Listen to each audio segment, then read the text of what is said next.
Hello everyone and welcome to your YouTube channel at Dr. Jasmine. Let's talk today about the Kira Talent Assessment. This video is for informational purposes only, and I always request all of you to make sure that you go to the school's website and read what has changed, what has not. I try my best to give you as much information as possible. The questions that are being given to you in this PowerPoint are not necessarily the questions that the school proposed. This is something that we've used based on our judgment and experience that could be asked on the assessment. NYU, USC, UNLV, and University of Michigan have this as a part of their application. So what exactly does this assessment mean? What do you expect? There will be about 2 to 6 questions and you have about 2 to 7 days to answer.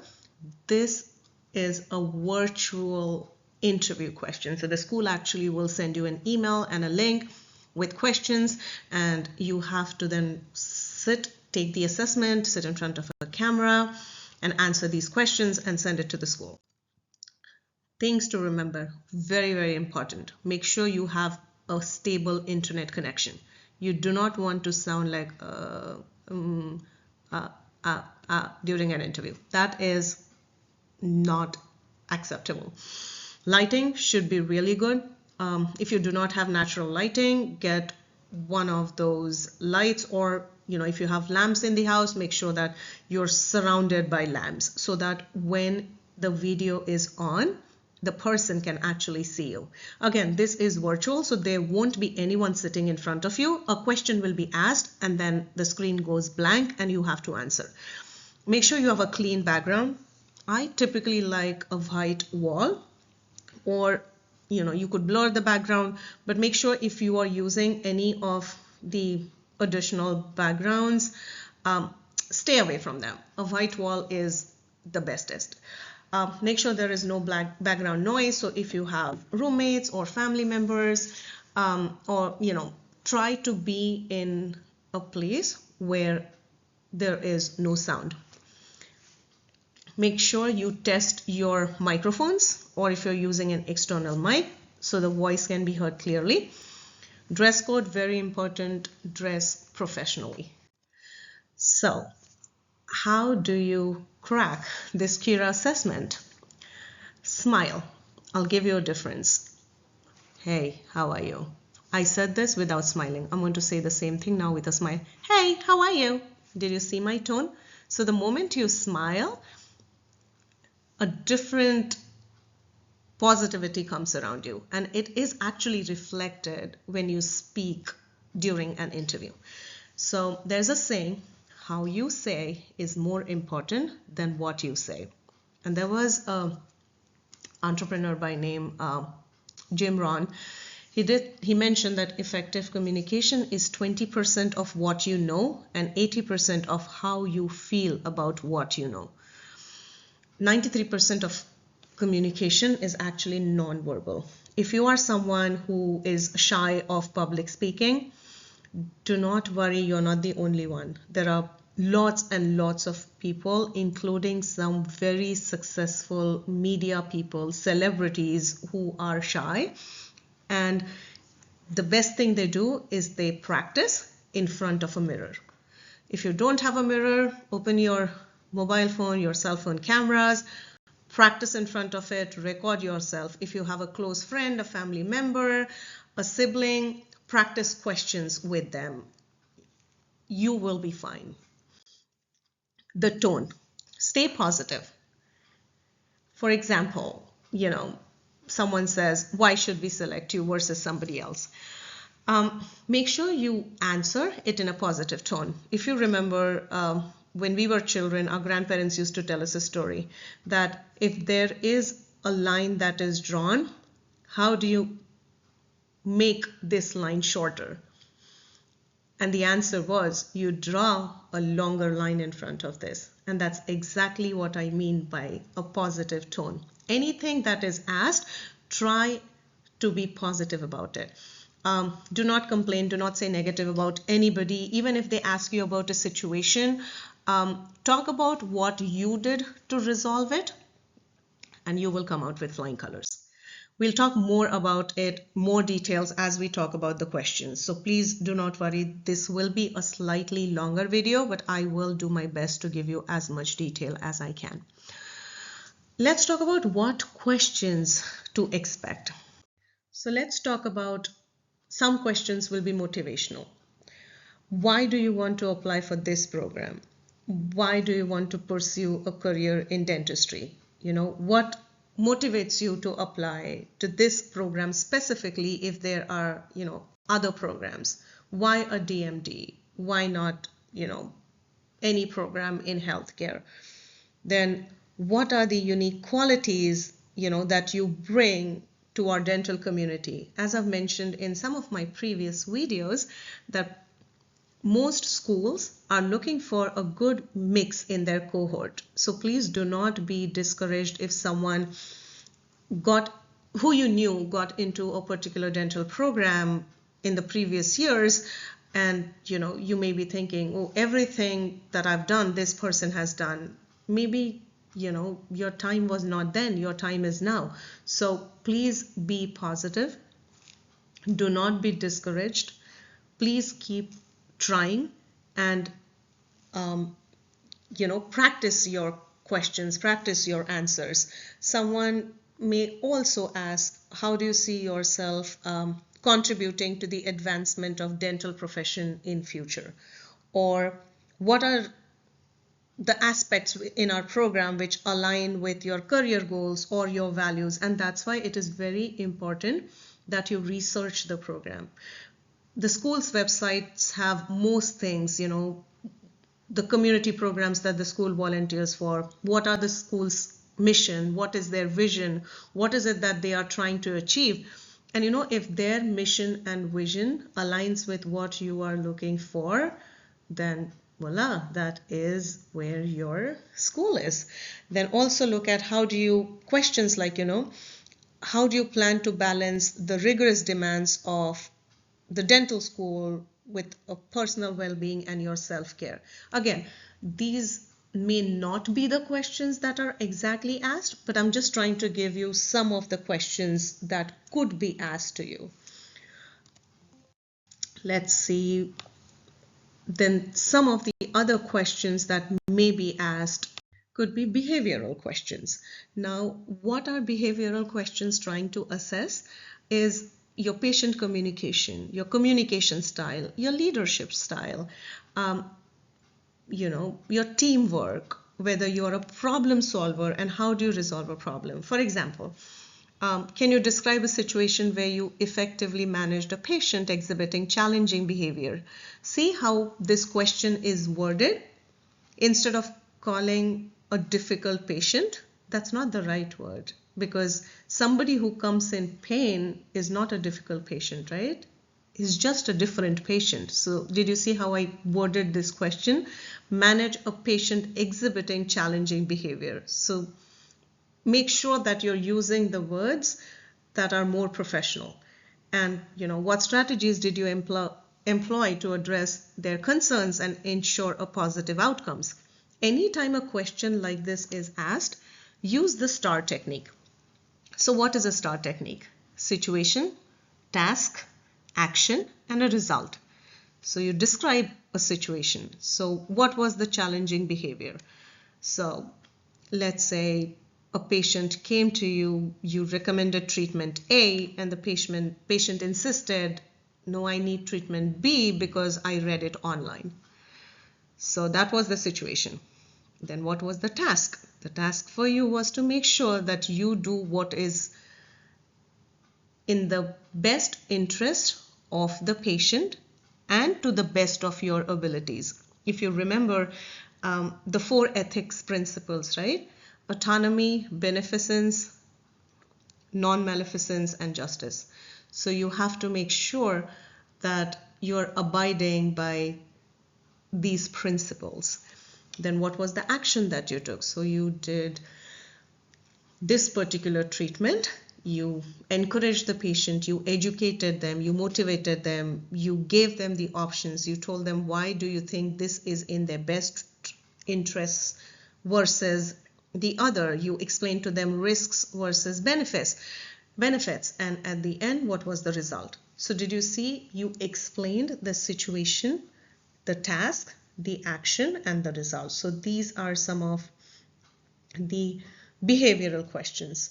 Others could be, for example, tell us a time when you had to collaborate with a diverse team. What challenges did you face? How did you overcome them? You could give examples of how you collaborated by working with an oral surgeon, or maybe you volunteered somewhere where you had to work with an MD or a physician whose knowledge about maternal and prenatal dental health was very limited. Or maybe describe an instance where you had to adapt a significant change in your academic or professional life, and how did you handle it? For example, a lot of us may take a sabbatical from work because family becomes a priority. But then what is your motivation for coming back to work? What is it that you have done? So everybody's story is very unique.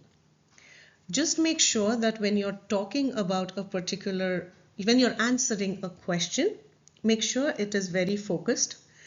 It is focused around you, and it is a positive story. Then can you share an experience, for example, where you had to resolve a conflict within a team?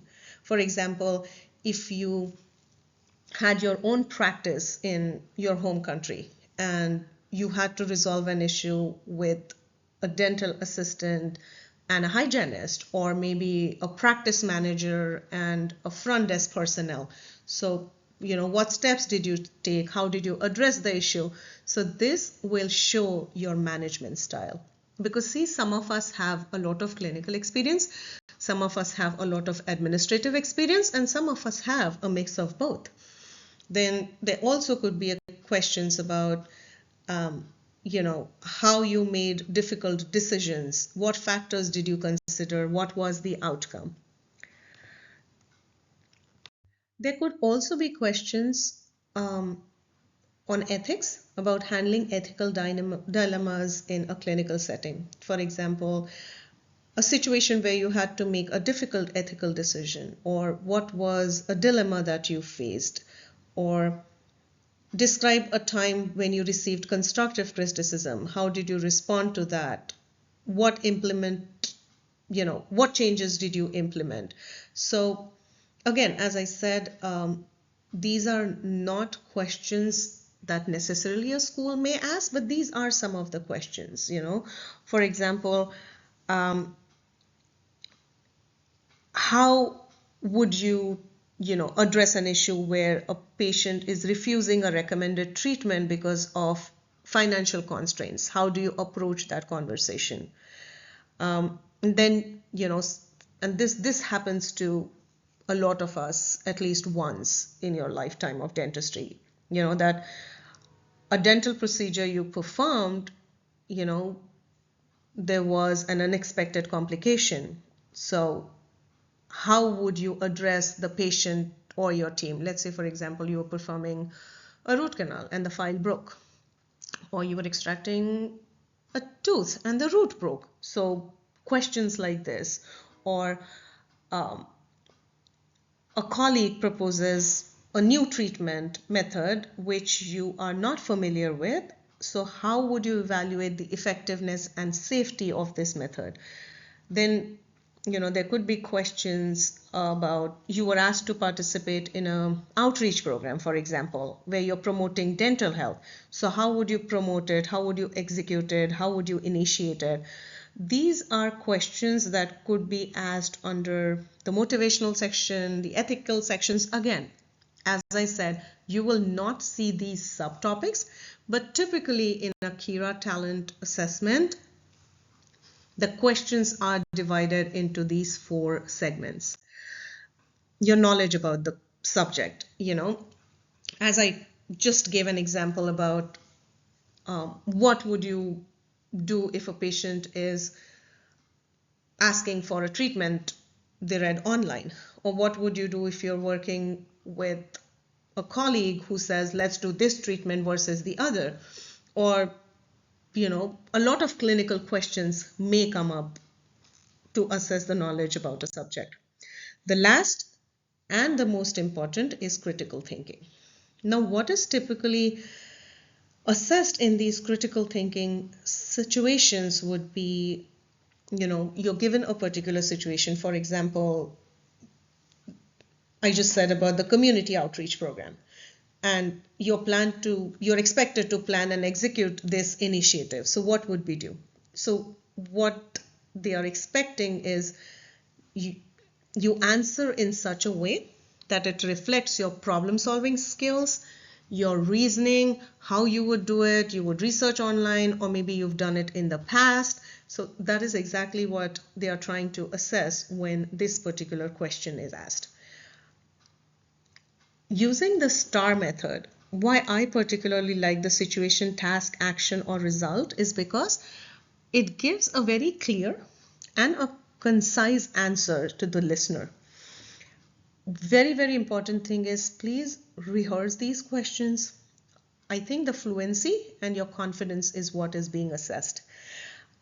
If you're doing mock interviews, right, practice them with your peers. We also have a session that one of the dentists and we do conduct mock interviews for critical thinking and the KIRA assessment.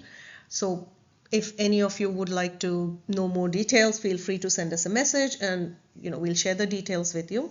I think the most important thing is stay genuine. Everybody appreciates sincerity. Everybody appreciates honesty. For example, as I said, some candidates will take a sabbatical or a break to take care of their family members because that is their priority.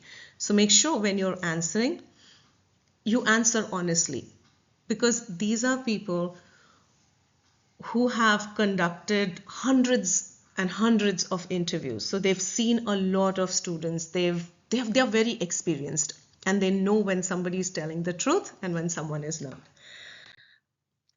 Then, of course, there will be fun questions which do not have a right or a wrong answer.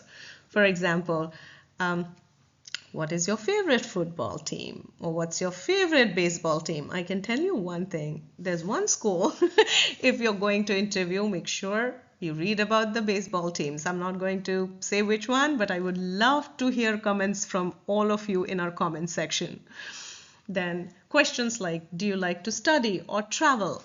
I think when they ask these questions, there's typically no right or wrong answer, but what is being assessed is your communication style, and especially, in the fun question section, and your critical thinking, whether you know the area, whether you know the school that you're applying to, whether you've done your homework.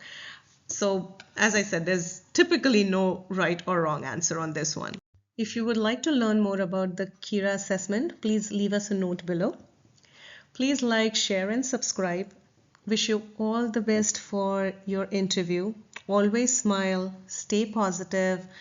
Join us on our Facebook for daily updates and let us know what else we can help you with. Good luck. Bye.